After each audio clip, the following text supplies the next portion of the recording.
There's no doubt that the second trilogy of dinosaur adventures set in modern times is absolutely breathtaking, but among the three movies, the first one is definitely the best. And since it's such a great movie, were you able to take your eyes off those terrifying dinosaurs long enough to spot all the hidden details intentionally placed in the film? We all know that among the dinosaurs, velociraptors are the ones with a level of intelligence slightly above the others. That's exactly why Owen is able to establish some minimal communication with them, but that didn't stop him from being completely surrounded by Blue's pack when he stepped into the cage to save the rookie who had fallen in just moments earlier. And if you think back, you'll remember that at the beginning, before the little piglet is lowered as food for the group, there are 4 velociraptors: Blue, Charlie, Delta, and Echo, the one that snatches the piglet. However, when Owen enters, we only see him making eye contact with 3 of them: Blue, Charlie, and Delta. This is actually a tactic to prevent an immediate attack, just like we saw in the original Jurassic Park, where it all started. So was the 4th raptor just enjoying some bacon while this was happening? Not exactly. If we pay close attention, we can see that as Owen slowly backs away, Echo is quietly moving to his right, deliberately staying out of Owen's line of sight. This was a clear strategy to catch him off guard while he was distracted by the other 3 raptors. In fact, as soon as Owen steps in, Echo is the one that gets dangerously close to taking a bite out of him. Everything exactly as Dr. Alan Grant explained to that little kid in the 1993 movie.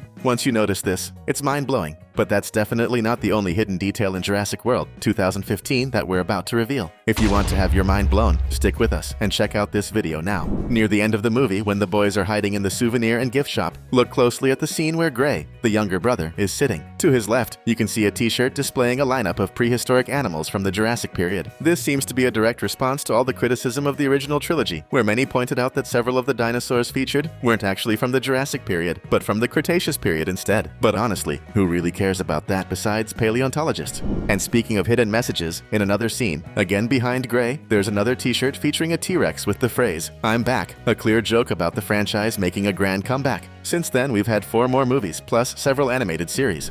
At the very beginning of the film, we see Gray looking at some dinosaur illustrations. And here's something interesting. He's staring at an image of a T-Rex biting the neck of another large carnivorous dinosaur. This is a direct foreshadowing of the movie's final battle, where the T-Rex and the Indominus Rex engage in a brutal fight, filled with vicious neck bites, just like the illustration Gray was looking at early in the film.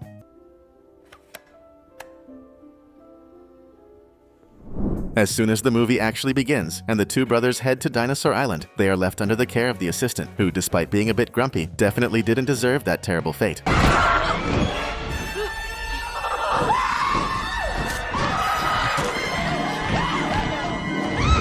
But going back to the beginning of the movie, when she and the boys are on the bus heading to the attraction, we can see through the reflection in the glass that she's reading the book God Created Dinosaurs. Also, if we look to the left of Zach's head, the older brother, we can spot a photo of Dr. Ian Malcolm, the author of the book. Let's not forget that he was one of the main characters in the first movie of the franchise, released in 1993, and judging by the photo on the back cover of the book, it was probably taken around that time, as he looks much younger in it.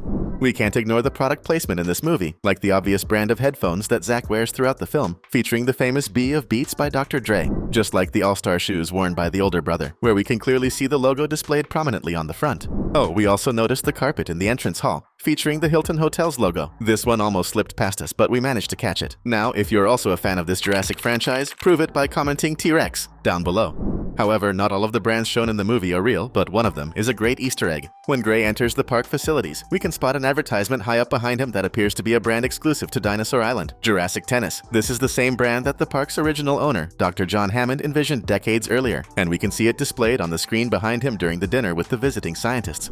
Another nod to the franchise's history can be seen in the park's central area, where there are several stores and buildings, including a restaurant called Winston's. This is a tribute to Stan Winston, the legendary special effects supervisor behind numerous Hollywood sci-fi films, including Alien and Predator, but most notably the first 3 Jurassic Park movies. He passed away in 2008, but his work left a lasting impact on our childhoods through all these films. Speaking of Dr. Hammond, even though he's no longer the owner of the company controlling the park's shares, we can see in the main lobby, very similar to the one where the T-Rex and Velociraptors fight in the 1993 film, that there's a statue in the background of the visionary behind the entire project. A truly great tribute.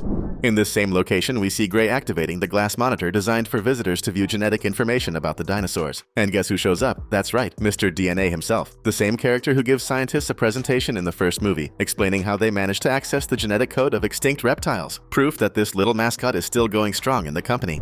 When Claire arrives at the control center, she asks her team for a quick report, and one of the crew members tells her that at that moment, there are 20,216 people visiting Jurassic World. However, just a few seconds later, when we get a full view of the screen that the operations manager is looking at, we can spot the actual visitor count in the corner. 21,216 people. That's exactly 1,000 fewer visitors than the number she was just given. Could it have been a simple misread?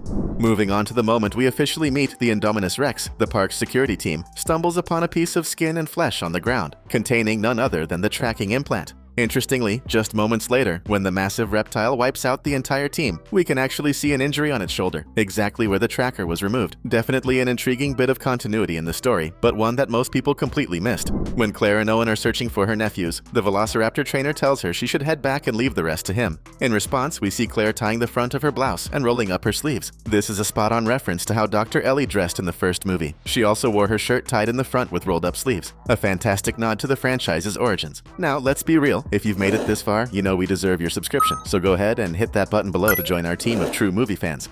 While running from the Indominus Rex, the boys stumble upon the old park facilities, and we can tell it's the exact same place where the final battle between the T-Rex and the Velociraptors took place. The proof? We can see the iconic lobby banner on the floor, the same one that fell as the T-Rex triumphantly declared itself the ultimate predator. Additionally, in the same scene, we can spot the fossilized T-Rex skull that was also in the park's lobby. Next, we see Zach managing to make a small torch and exploring the area further. And if you pay close attention, behind him there are several yellow raincoats with the Jurassic Park logo, surprisingly well preserved even after all these years. The detail here is that these are the exact same type of raincoats worn by Dennis, Dr. Hammond's son, when he was attacked by dinosaurs in the 1993 movie.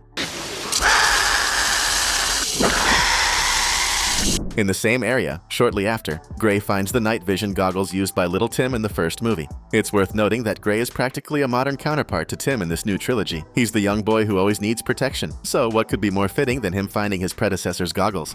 Right after that, the brothers come across an old orange Jeep that has clearly been sitting there for years. If you take a closer look, you'll notice a rear-view mirror that, interestingly enough, is in perfect condition. Hanging from it is an identification number, 029. This confirms that it's the exact same Jeep used by Dr. Hammond and his lawyer during their first tour in the original movie. Since the Jeep isn't working, Zach comes up with the brilliant idea of using a motorcycle battery. And when the brothers grab it, we get another clever product placement, this time for the Japanese vehicle brand Kawasaki.